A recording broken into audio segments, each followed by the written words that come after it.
Good morning, good afternoon, or good evening, wherever you are in the world. I'm Regina Yao, and I'm moderating the 10th YouTube session of the 6th fall edition of our Read for Pixels campaign. Through Read for Pixels, the Pixel Project is collaborating with 14 award-winning best-selling authors to raise awareness about violence against women and to raise funds for the Pixel Project to keep our efforts to end violence against women alive and kicking. So we'll be telling you a little bit more about the Read for Pixels fundraiser, which has lots and lots and lots of exclusive author goodies a little later in the session. And you can find out more about the Pixel Project and what to do about stopping violence against women if you go visit www.thepixelproject.net. Now, we have a very special guest today. For today's Read for Pixels discussion and Q&A session. It's Rebecca F. Kuang, or R.F. Kuang. So Rebecca is the Nebula, Locus, and World Fantasy Award nominated author of The Poppy War and The Dragon Republic by Harper Voyager. She is currently pursuing an MSc in Studies at Oxford University on a Marshall Scholarship.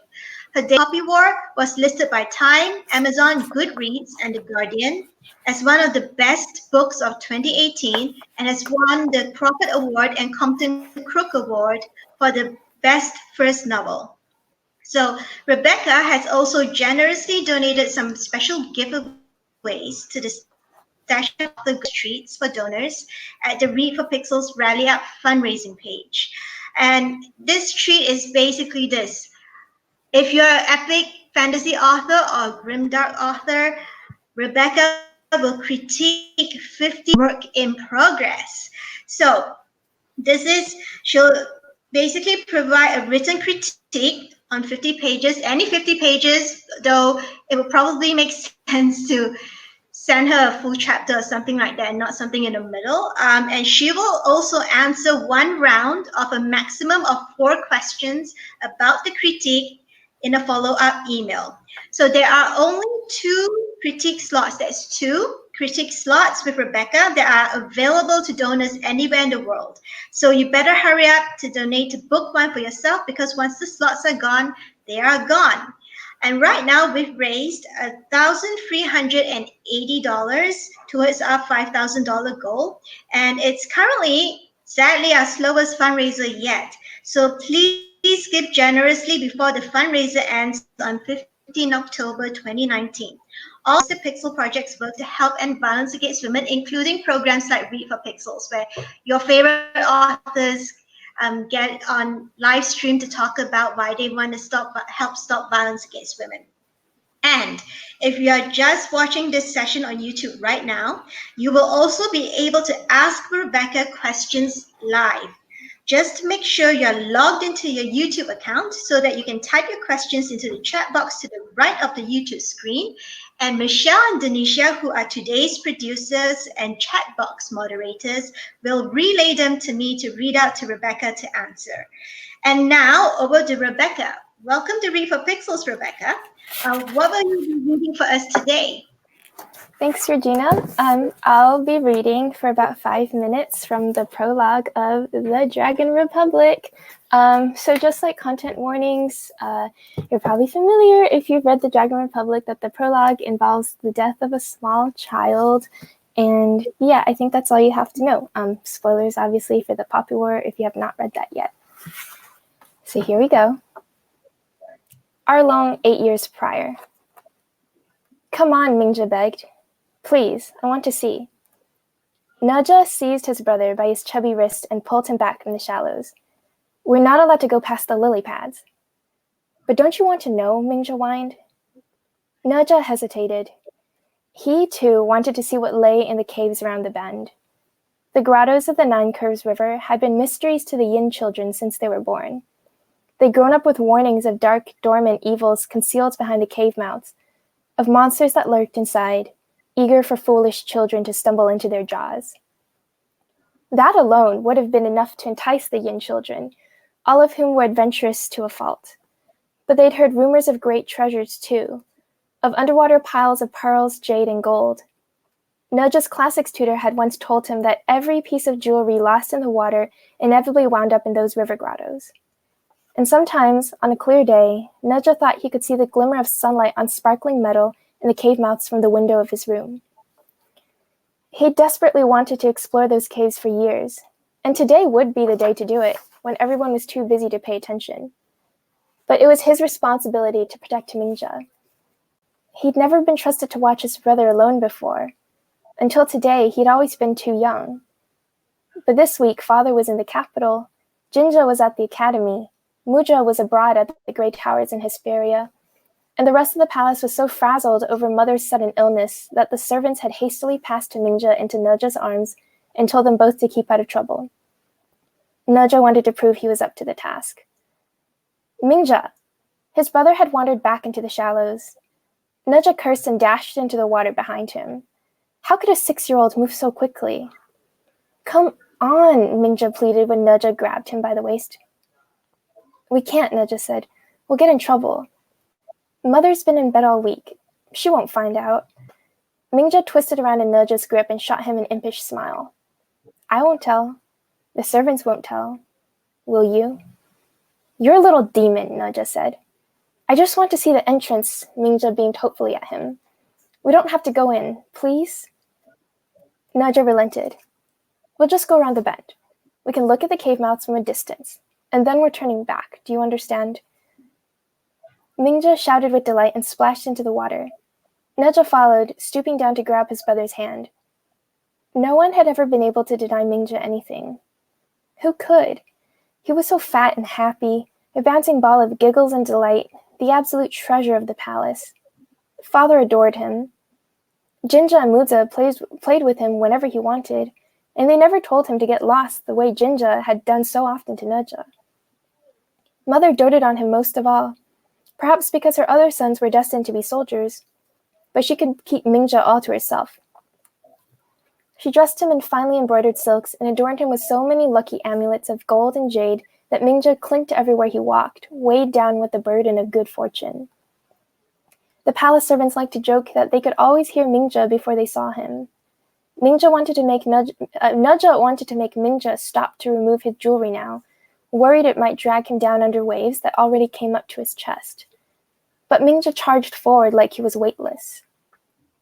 We're stopping here, Naja said. They'd gotten closer to the grottos than they ever had been in their lives.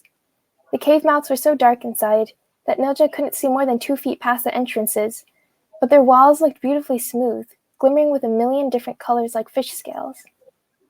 Look, Mingja pointed at something in the water. It's Father's cloak. Naja frowned. What's Father's cloak doing at the bottom of the river? Yet the heavy garment laying half buried in the sand was undeniably Yin Viceroy's.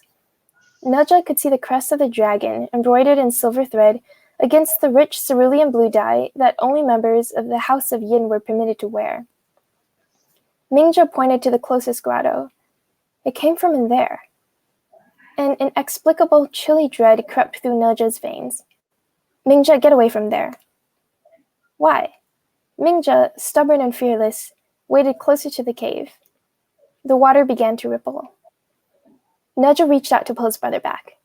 Mingja, wait! Something enormous burst out of the water. Naja saw a huge, dark shape, something muscled and coiled like a serpent, before a massive wave rose above him and slammed him face down into the water. The river shouldn't have been deep. The water had only come up to Naja's waist, and Mingja's shoulders, had only been getting shallower the closer they moved to the grotto. But when Naja opened his eyes underwater, the surface seemed miles away, and the bottom of the grotto seemed as vast as the palace of Arlong itself. He saw a pale green light shining from the grotto floor. He saw faces, beautiful but eyeless, human faces embedded in the sand and coral, and an endless mosaic studded with silver coins, porcelain vases, and golden ingots, a bed of treasures that stretched on and on into the grotto as far as the light went.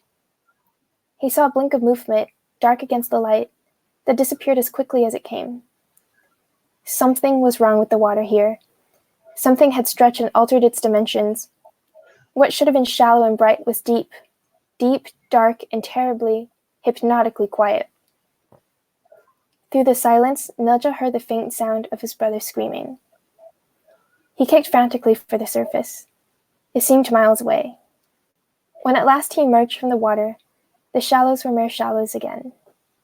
Naja wiped the river water from his eyes, gasping. Mingja? His brother was gone. Crimson streaks stained the river. Some of the streaks were solid lumpy masses. Naja knew what they were.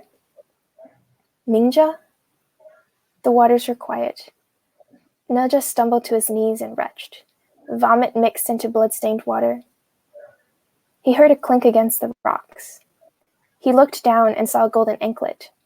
Then he saw a dark shape rising before the grottos and heard a voice that came from nowhere and vibrated his very bones. Hello, little one. Naja screamed. And that's the prologue.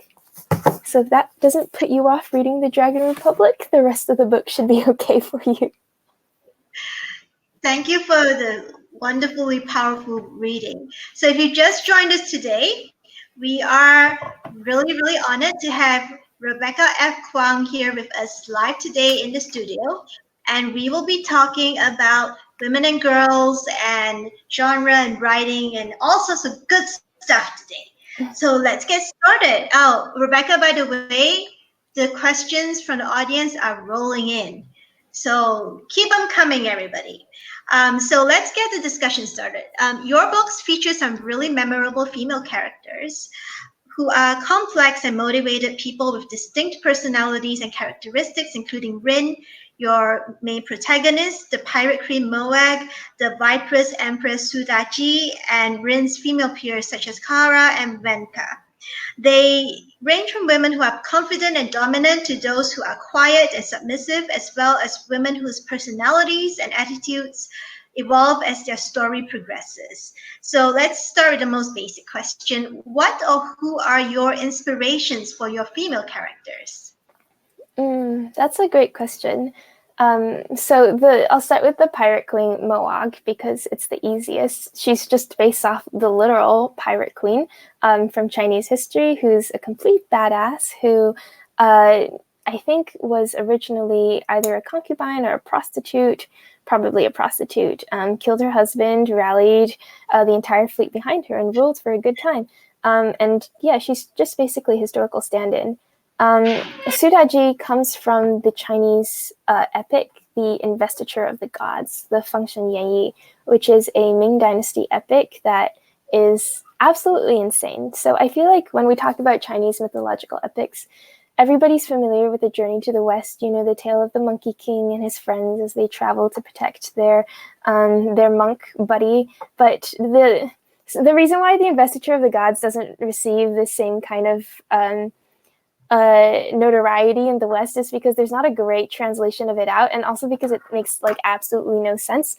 Characters die and then come back to life again with no explanation. There's not a clear overarching storyline, and in the final battle everybody just dies and is invested as a god. But the framing narrative for this story is that this king King Zhou of the Shang Dynasty, which is about to collapse, is strolling through the temple of the snail goddess Nuwa, and he sees either a statue or a portrait of her, and he finds her so gorgeous that he decides that it would be a good idea to write erotic poetry about her on the wall. And Nuwa is predictably furious, so she decides that he is going to be the last ruler of his dynasty. And the way that she's going to wreck his realm is by manipulating him to destroy it himself by sending 3 spirits disguised as concubines into his palace to distract him from ruling and turn him against his closest ministers and confuse him so much that he can't rule properly. And the leader of those spirits is the fox vixen, Sudaji. So she plays a very similar role in the Poppy Wars trilogy. So that's Rin and Moag. So that's Daji and Moag. Rin is actually not based historically off of a woman. She's based, it's kind of a spoiler for the entire trilogy, but her trajectory is supposed to trace that of Mao Zedong's, guy who wrecked China. And because the question I was trying to answer with the trilogy is what makes monsters, what makes a person becomes so cruel and so such a megalomaniac that they'll make decisions that cost millions of people their lives, because never really been interested in the argument that people like Mao and Stalin were just sociopaths and didn't care about people, because like maybe that was true, but it's a harder and scarier question, I think, to answer. What if you're not, though? Like, what if you do feel empathy, and what if you care deeply for the people around you and genuinely have a warped idea of justice and want the best for them? Like, how do you go from somebody like that to like, what has to happen to you to make you a monster? So that's the driving question behind Rin, and she just also happens to be a girl because I am a girl, and that's what I know how to write. Yeah.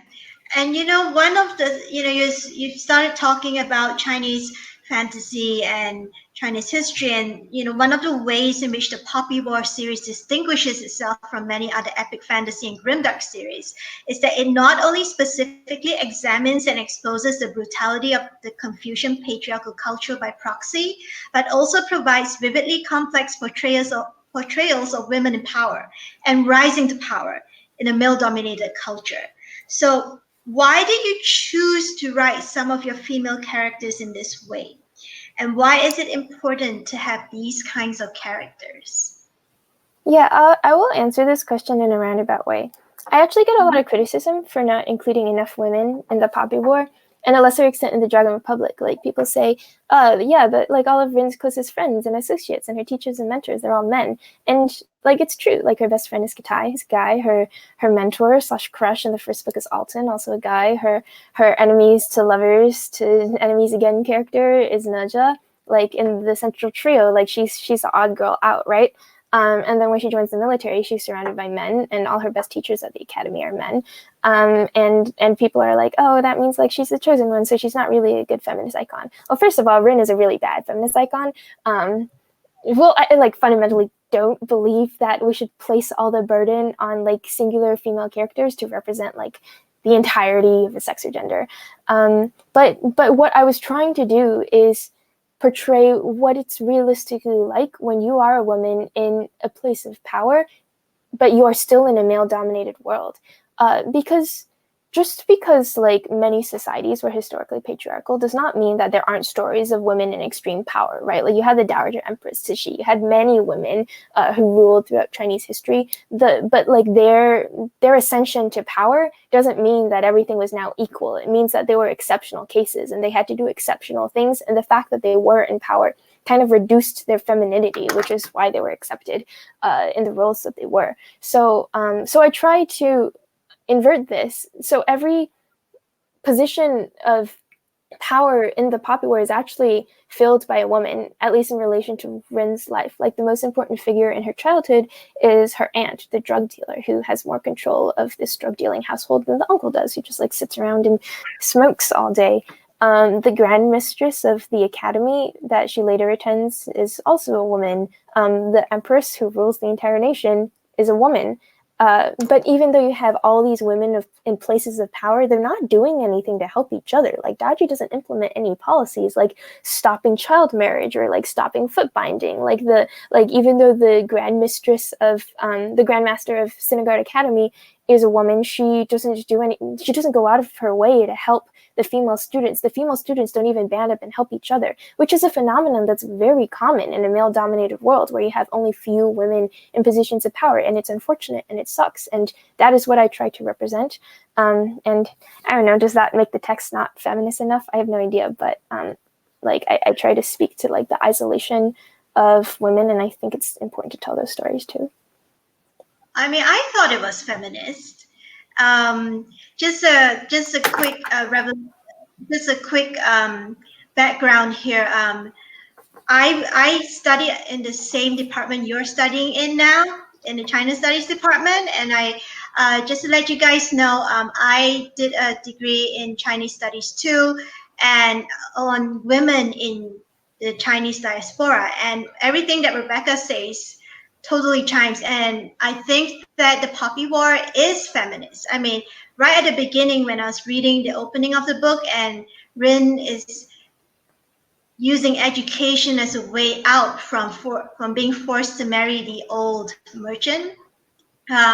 and she says, the F word, the celestial order, I'm not going to do this.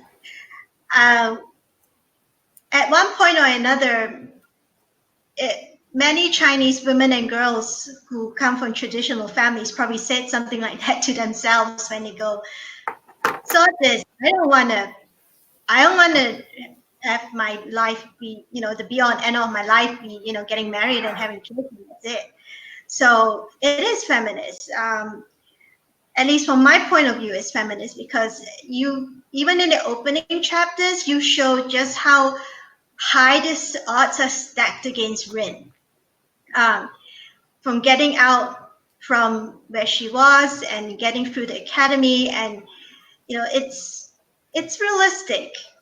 It's like, as you said, it is realistic. It is realistic in a very patriarchal society where the women don't help each other because maybe the price is too high, or maybe they're just hoarding power. Yeah, and I do think it's really important to have novels, right, that have a more utopian portrayal of what gender equality might look like, because, like, how do we get there if we can't imagine the future? But I just happen not to write utopias. That's not really my style. Yeah, and you do you ever get put? I mean, you talk about people saying that the books, your books so far aren't feminist enough. But do you get any pushback about Rin and the other female leaders being unlikable? Because we found we found that there's like a gender divide between male authors and female authors as to whether or not they get pushback about this. Well, to be fair, I think that once you get a certain level of popularity with any book, a lot of people are going to call the main character annoying just because, like, people are different and, like, readers want different things. And I think that many people have called, like, male protagonists of, like, really big name fantasy novels super annoying. And also many people really love them. So that doesn't bother me too much. Like, obviously some people think, like, Rin is, like, whiny and, like, complains too much. And I mean, like, I just, like, kind of giggle a little when I see that, because it's like, the girl has so much PTSD and is dealing with addiction and survivor's guilt and, like, every problem in the bucket, right? Like, what do you want? Like, what? How much more stoic can she get? But I mean, like, people have different tastes. Like, the books aren't for anyone, so it's certainly not my place to criticize for someone for not really vibing with Rin. Like, if you don't, then there are a lot of other books out there for you to read. Yeah, and we had Steven Erickson on, and his readers actually were attended his live stream, and they were all saying, we don't like this female character, and what he said that that female character went through a whole lot of sexual assault, a whole lot of violence being inflicted on her. She has PTSD like Rin, and he asked his viewers this question. He said, do you actually expect someone who's undergone all that to be nice and friendly and likable? Because recovery and from trauma, it's not likable at all. Women have no, we don't have a obligation to be likable while they're grappling with trauma. And that's what Rin is doing, right? She's trying to function. She's trying to function while grappling with her trauma, or not grappling with her trauma. She's doing the best she can. And I have to admit, it does make me pretty upset when people are like, why is she moping so much? Like, can't she just get over Alton? Like, whatever, she knew him for like a couple months. And it's like, that's not really how abusive relationships work, Like, that's not how dealing with the death of your abuser, who you also loved, works. So yeah. Yeah. And, carrying on from the fact that, you're studying Chinese modern history, and you have a very strong grasp of that, and it's reflected in the Poppy War. Particularly, I would say this, in Venka's horrific recounting of the Muganese rape and torture of Mikanese women in Golanese, which directly mirrors that of the rape of Nanjing in 1937. In fact, her recounting actually, when I read that, I had to stop. I'm going to tell you now, I had to stop, because part of my studies when I did Chinese studies was to study that, and it echoed it so much that I had to like take a really deep breath. And you really did a great job with that, but it is really triggering, and that is how I know you did a great job with that scene.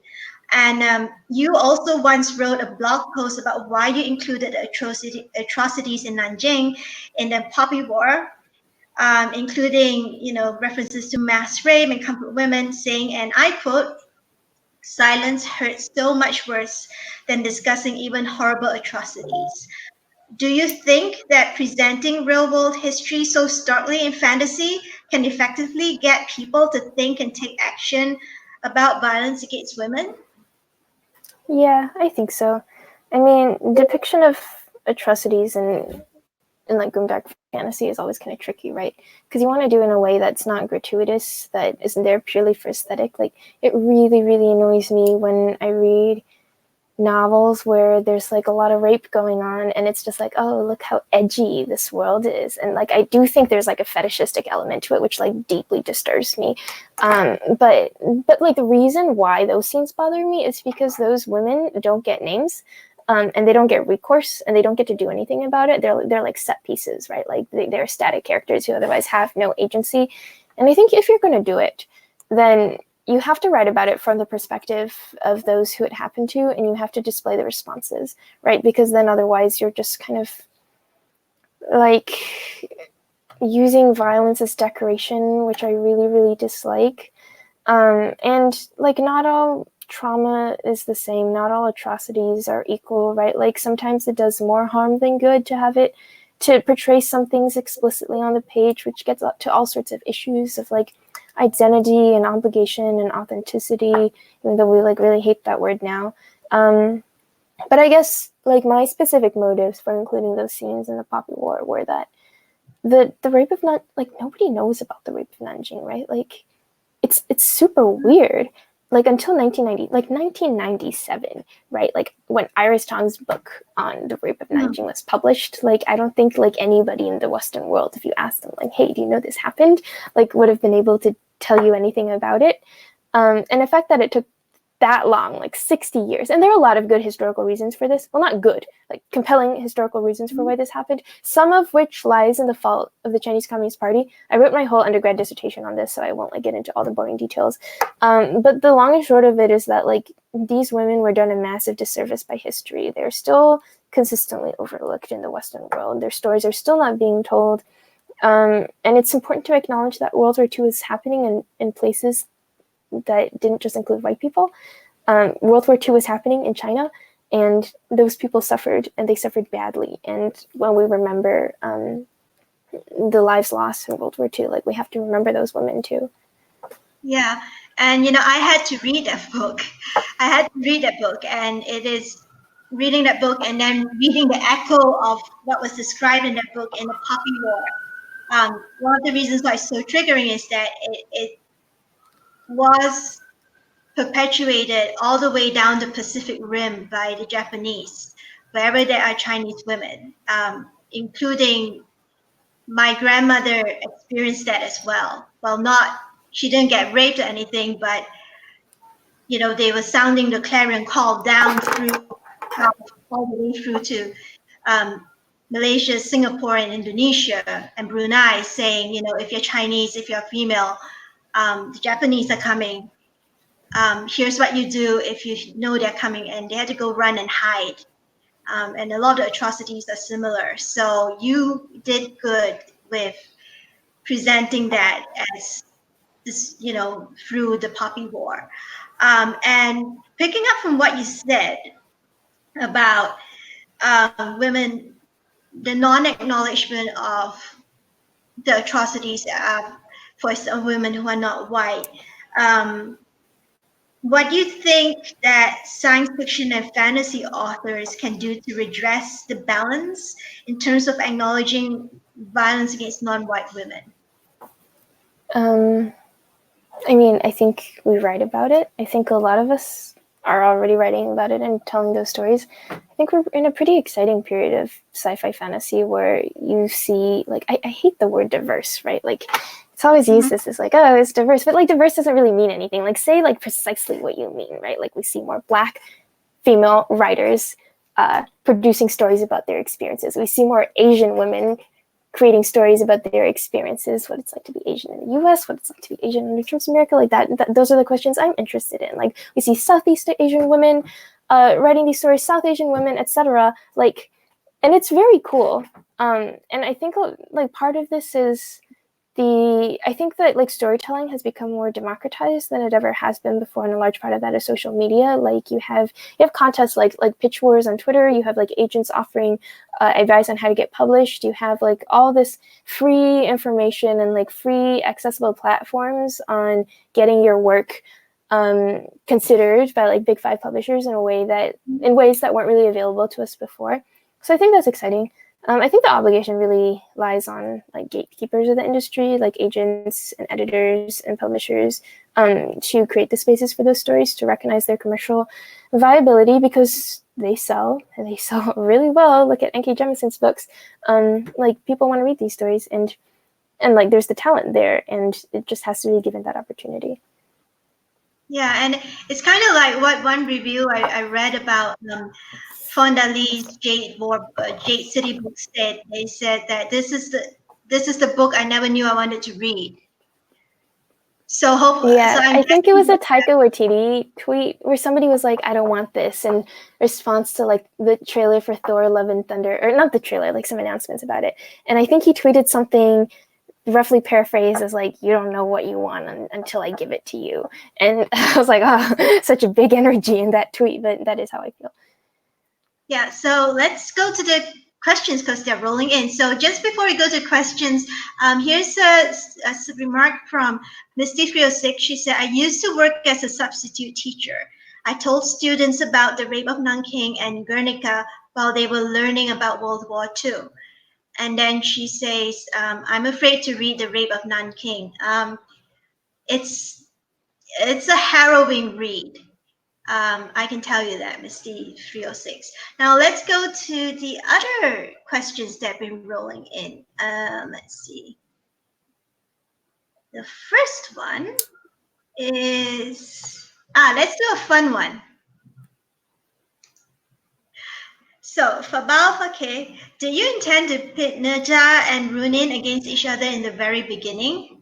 Oh yeah, I mean, I'm big on symbolism, right? Like, I'm pretty heavy-handed about it, and from the very start, they've always been like dire opposites. Like, she's a woman, she's poor, she's dark-skinned, she's from the South. He's a dude, he's rich, he's privileged, he's light-skinned, he's beautiful, she's like not that attractive, and he's from the North. And so they have completely different upbringings, which means like when they intersect, things get really interesting. And like there's all that symbolism involved, right? Like, she calls the phoenix and the fire, and he calls the water, and he's linked to the dragon. And in Chinese mythology, the phoenix and the dragon as an interlaced symbol is actually it's a symbol of everlasting love. Oh well. I'm sorry, I shouldn't laugh about that. That's mean.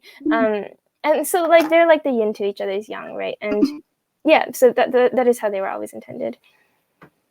Yeah. And Beatrice Fraser says, what is your favorite The Dragon Republic Rinja moment? That is a great question. Let me flip through this and think. Oh, I know.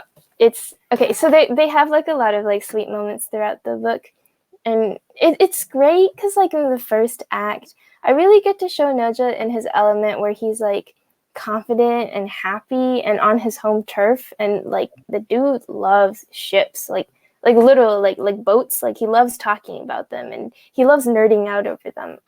So I really loved all those moments where he was just like explaining the paddle wheels to her, and she was like, I don't fucking care, dude.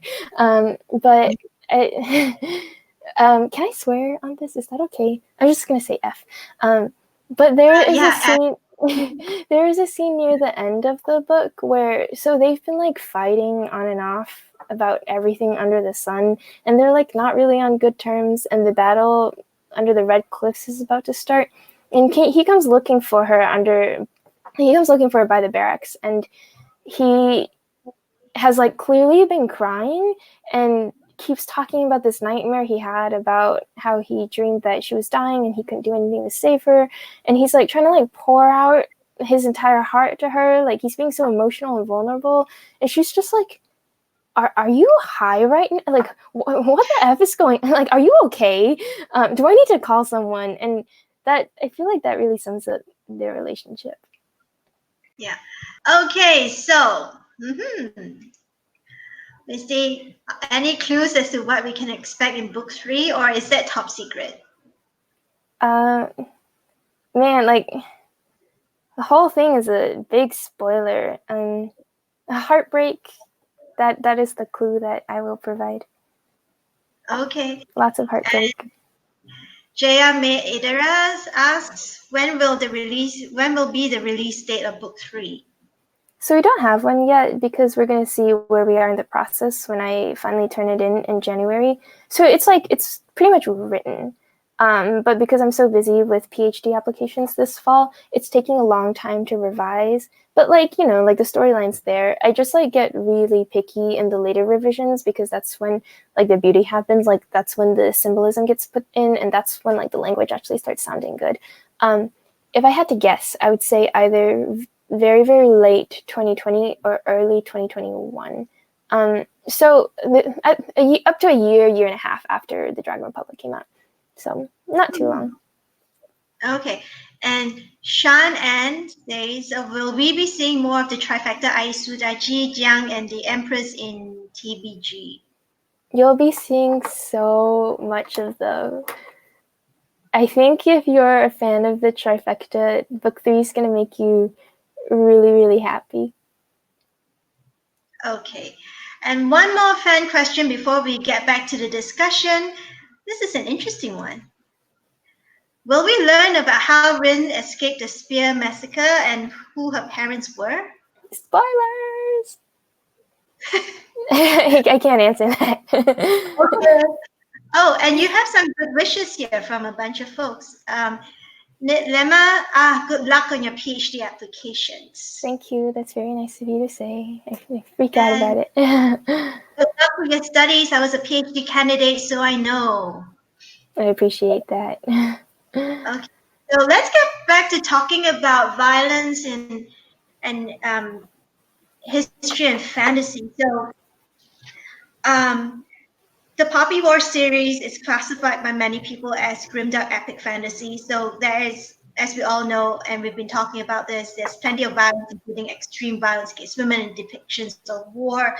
Grimdark authors such as George R.R. Martin have been criticized for including too much gratuitous violence against women in their books while using history as a fig leaf excuse for justifying such violence in their books. So, what would your advice be to authors who wish to include historical happenings like mass war rape or other forms of historical violence against women in their stories? What would your advice be?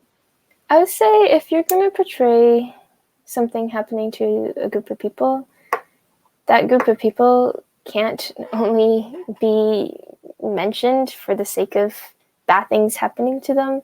Like, it always annoys me in like novels where like the heroes are traveling and they see this like marginalized group getting really did dirty, and they're like, okay, bye now, I guess. And it's like, come on, like, give those people a voice, give them a recourse to vengeance or reconciliation or whatever, however they need to move past that. Show us their experience not just as victims but as survivors. Like what happens afterwards to them, like where do they go, how do they grapple with the immensity of their trauma. And I think like that for me is the distinction between gratuitous and meaningful depictions of violence. Mm-hmm. And let's talk genre. So, epic fantasy in general is well known for its male-dominated cast. However, over the past 25 years or so, authors such as Stephen Erickson, Adrian Tchaikovsky, and Lin Llewellyn and Ken Liu have been pushing back against the stereotypes to write epic fantasy that strongly repudiates toxic masculinity. So do you think this pushback against toxic masculinity in epic fantasy is just a trend, or if it is a bellwether of the changes in society that are happening as cultures worldwide start dealing with the damage that male privilege has done to the world? Can improvement be a trend? I mean, I really hope it's not a trend. Like, things seem to be moving in a pretty good direction right now. Yeah, I mean, that question is just basically asking, like, do you think, like, we become better people as time goes on? And I have to believe that's true. Like, I'm pretty optimistic. Like, history moves in circles and we improve very, very slowly. But I do think that we've gotten better about things like gender and race since like a couple hundred years ago. Like, the progress is very, very, very slow. But at least we're having more conversations about it, and that's a start. Yeah. And many people in the anti-violence against women movement say that male violence is the main, if not the root cause of violence against women and girls and of violence in general. How do you think stories and books like yours can help move this conversation forward in a constructive way? That's a pretty broad question, but I'll just give a very specific example. So Natasha Nyan's book, Girls of Paper and Fire, which is a YA fantasy novel, also set in East Asia that came out last year, does a really, really good job of portraying sexual violence and responses to sexual assault. And I think one of the most important things about it is explaining how there is no correct response to something that bad being done to you. Like, the girls in that book react in such different ways. Like, some want to talk about it, some don't want to talk about it, some clam up and shut down, and some keep going and want to fight, and some like fall in love with their abuser. And there's like such a myriad of experiences and responses, and like that complexity and nuance is important to portray, so that we're not left with like one story of like, the perfect rape victim or the perfect like rape story or recourse. And I think we need books like that. Like that I think like books like that really move the conversation, and like how do we deal with this? Like how do we understand when somebody's going through something like that? Because like not everybody responds in the same way, and it's detrimental to expect them to. Yeah, really recommend that book. Really recommend the sequel, which is coming out soon. I wrote a blurb for it. It's very good. Girls of Storm and Shadow is the name of the sequel. Also, there's queer love, so extra bonus points for that. Not that like queerness is a thing that like you like add extra bonus points to as if it's a token, but like, as a queer reader and writer, like I really enjoyed seeing that portrayed. So realistically too. Okay, so before we go to the next section of the discussion, Serena Valdez has a question for you. Did the idea of the series originally come to you as history-based, and what do you recommend for writers aspiring to write about complicated, non-Western-based history novels? I mean, the Puppyware like grew as sort of like weird Frankenstein creation, where it started off as like way more epic fantasy and like actually less grounded in history, because I was a novice writer trying to figure out a framework to portray all the narratives that I'd just been told by my grandparents and was sitting on for a long time. And then, but like the deeper I got into writing the book, like the more I needed to do research to figure out how to portray certain scenes. And that's when, like, I wasn't even a history major before I wrote The Poppyware. I was an econ major, and I was taking a gap year to work in China because I thought economics was really boring, and I didn't want to go into consulting. And then, like, in that process, I realized, like, actually, I really, really love doing historical research and, like, learning those narratives. And then it became more historically informed. The larger the manuscript grew. As to the second question of like what do I recommend, just it's the same response. Like do research, do so much research, and not just the sort of research that comes from like Wikipedia articles or like online history sites. Like If you can, if you live close to a university library, visit that university library and like check out the scholarly articles and manuscripts being published on that topic, because you'll find out so much more than you ever thought there was to know about certain topics, and they will directly influence your plotlines. Like all of like the battle maneuvers and the military tactics in the Poppy War and the Dragon Republic, like I didn't come up with any of those. Those are just from Chinese military history. And, like I feel like the greatest thief in the world, because I can just crib from things that actually happened, and there's no copyright on that. So there you go. But yeah, and this is a piece of advice that I teach like high school debaters at summer camp when the topic first comes out. At the very beginning, when you're like plotting and brainstorming, don't try to make the research fit your preconceived idea of how the story has to go.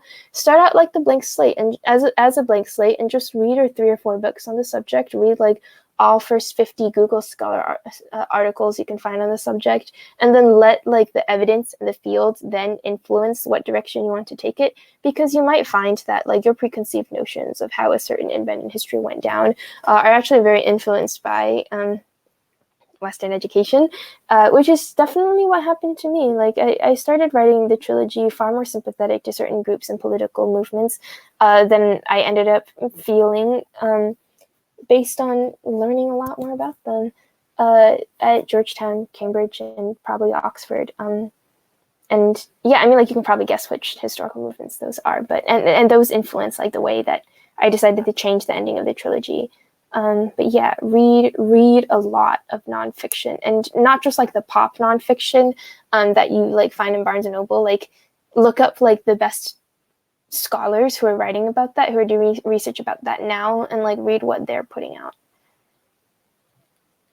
Okay, so Serena, you've got a load of advice there. Happy hunting in the libraries and the bookshops for all the history books that you need to read. So, stories are one of the most powerful ways of bringing about cultural change.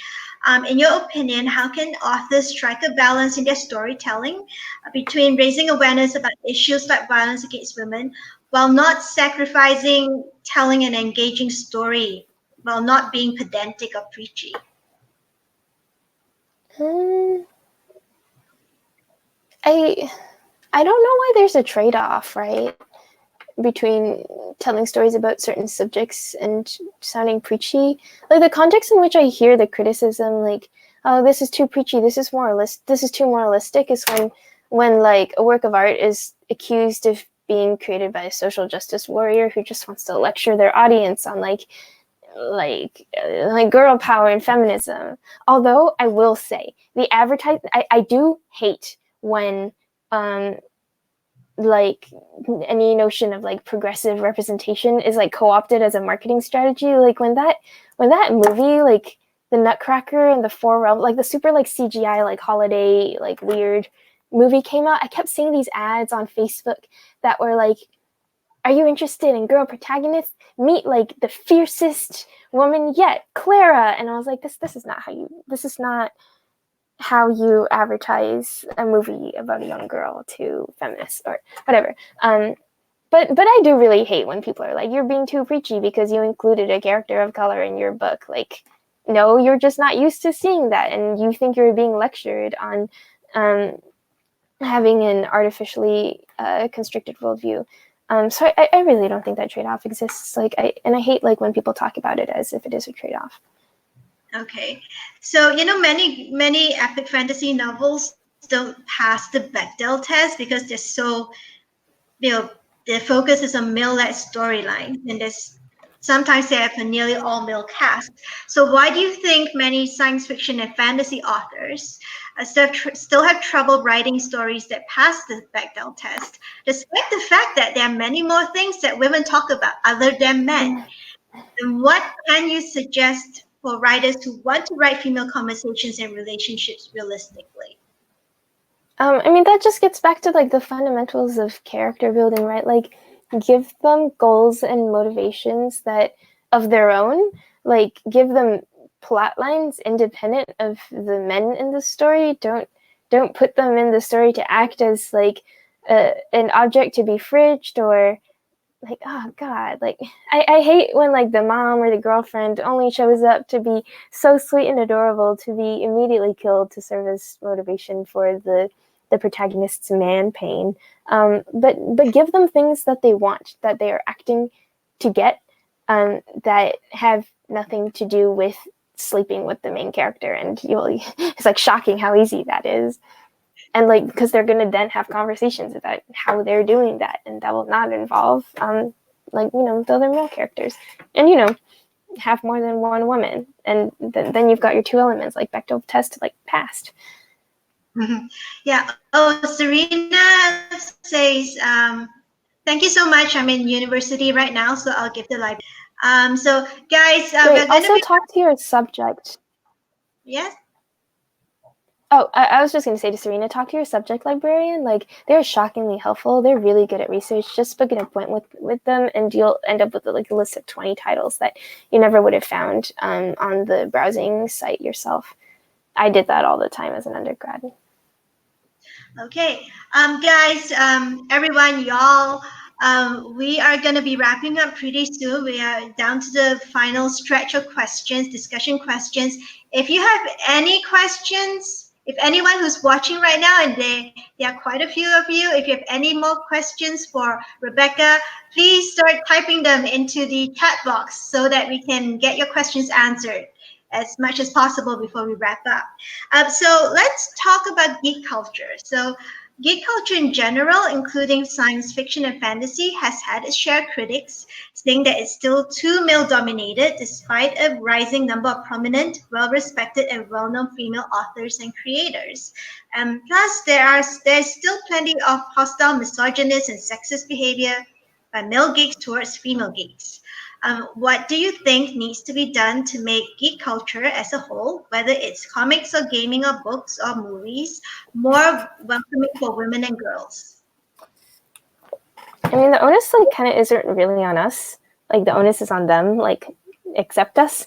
I think there is this trope though that like women, especially like conventionally attractive women, right? Like, only like a lot of like misogynists kind of have a hard time believing that women could be interested in like gaming or comics for like sheer enjoyment instead of like trying to impress or attract men. And it's like, just treat us as like human beings, dude. Like, we have interests too. Like, I like playing video games too, and like, give us a seat at the table. Like, but I mean, it is really not like women and girls' problem to solve, right? Like, if like, you don't tell the kid who's been pushed on the playground to stop being on the playground so you don't get pushed. Like, you tell the kid who pushed them to behave better, and that's all I really have to say about that. Okay, so let's see if there are any questions left. Oh yeah, Little Nate Lemma, what does TBG stand for? I'd honestly love to tell you. The issue is that my editor said he likes it, but he needs to run it by the team and like sit on it. So I haven't been like officially greenlit to start calling book 3 TBG. But like, my agent likes it, my editor likes it, I really like it. And it's like symbolic on multiple levels. I just don't feel comfortable calling it that title because it's gonna like mess with search engine stuff, right? Until it's officially confirmed. And I'm not holding out just to like be mysterious. I'm holding out because it's like, it would be bad from a marketing and like sales perspective to start calling it something that it might ultimately not be titled. Okay, and for both, okay, so what books are you enjoying in the high fantasy genre? I'm not reading any high fantasy at the moment, but I have a big stack of books, fantasy books, on my to be read list, which I'm really, really excited about. The first is The 10,000 Doors of January by Alex Harrow that just came out. Gideon the Ninth I've got as an audiobook that came out last week. Rave reviews. It's about lesbian necromancers. Like, what could like, what could you possibly dislike about that? Angel Mage by Garth Nix, I have the arc of. I'm doing an event with him on October 17th at Blackwell's in Oxford. If anybody watching happens to be in Oxford, the ticket link is on Eventbrite, so you can check that out, and I'll be reading it so that I can interview him about it. And Lee Bardugo's first adult fantasy novel, Ninth House, is on my iPad, and I'm about 100 pages in, and it is great. And that comes out next month. Okay. Emma, I want to know what brand of lipstick is that? Thanks for asking. It is, it's like a matte, what's the brand? Revlon, maybe. Jeanette introduced me to these because they don't come off. Like, watch, like, nothing, right? It's magical. If you tweet at me, I can tweet you back with the, I would get up and go check the brand, but I don't feel like disconnecting from my laptop to do that. Oh, does it dry up your lips? Like some lipsticks that don't come off, they kind of make your lips really dry. Does it make your lip? I was warned not to wear this every day. I wear it for like special, like the nicest thing about this is that I like when I like go to like fancy functions and like I'm drinking wine, like I never have to worry about wine stains or it smearing. Like I can even eat oily food with this and it like stays perfect. So yeah, I mean, like I'll take that sacrifice, but I don't wear it every day because it is a little bit drying. Okay. Okay, so we come to the last questions. And it's a Captain Obvious question, but we kind of have to ask this of every author who comes on Read for Pixels because that's what we do as an organization. Well, not ask this question, but basically violence against women is what we work to stop. You've been so very supportive of our Read for Pixels campaign and our anti-violence against women work as a whole. Why do you support the cause to end violence against women? And what do you think authors can do to help with the cultural change needed to eradicate violence against women and girls? I think, I mean, authors can participate in campaigns like this one, obviously, but I think just like writing those narratives, if we feel comfortable with it, writing those narratives, like realistically portraying what it's like to go through something like that, and like lifting up other authors and supporting their work. Like I really, really recommend reading Natasha's books. Like she's done a better job of it than I've seen from almost anything in YA fantasy. And I mean, like, why do I support like campaigns against violence against women? Like, it's a thing that like a shocking number of women go through, and it's like kind of sad, right? That pretty much most women you encounter will have a story. And I mean, I don't feel like talking about my personal experiences, but so all I'm gonna say is like it affects so many people around you. And it's a conversation that makes people uncomfortable, and it's a conversation that we should be having, both in literature and as a society. And like campaigns like this are really amazing, and I'm just like glad that I got to be a part of it. Right. So thank you so much. So we've come to pretty much almost the end of this session.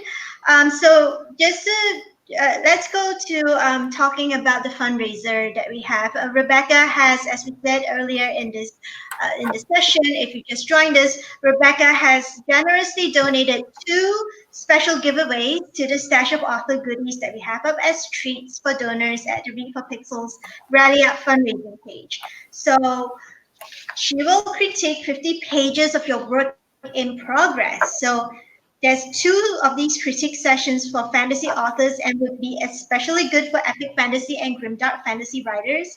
So you submit 50 pages of your work in progress, and Rebecca will do a written critique on them, and she will also answer 1 round of a maximum of 4 questions about the critique in 1 single follow-up email. So after she sent you her critique, you think of the top 4 questions you have after you read the critique, and you just shoot Rebecca an email with those 4 questions, and she will answer them.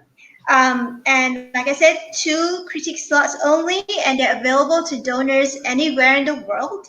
But you better hurry up to donate, to book one for yourself, because once the slots are gone, they are gone, because Rebecca is really busy, and it's really, really kind of her and generous of her to set aside time to do a critique.